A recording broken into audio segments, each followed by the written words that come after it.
Halos lahat ng senador sa ikalabinsyam na kongreso ay nagsingit ng 100 bilyon sa Year 2025 GAA. Ito ang pinakahuling pagbubunyag ni Senator Ping Lacson. Sa Senado pa lang, umabot na sa 100 bilyon ang mga isinisingit. Nagulat ako dahil ito ay mga individual na singit at nakatag bilang for later release, wika ni Lacson. Napakalaki. Dati bago ideklarang labag sa batas ang PDAF, daan-daang milyon lang ang halaga. Ngayon umabot na sa 100 bilyon para sa mga senador. Hindi pa niya tinitingnan ang listahan mula sa Kamara, pero sinabi niyang mahaba ang listahan ng mga mambabatas na may ganitong insertions. Bagamat hindi iligal ang insertions, tanong ni Lacson kung tama ito. Lalo na't may mga individual na nagsingit ng 5 bilyon hanggang 9 bilyon.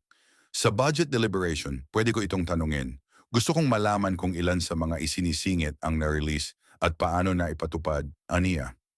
Nanawagan si Lacson ng self-restraint sa mga kapwa mambabatas pagdating sa pagsingit ng pondo, lalo na sa mga proyektong pang-imprastruktura sa lokal na antas.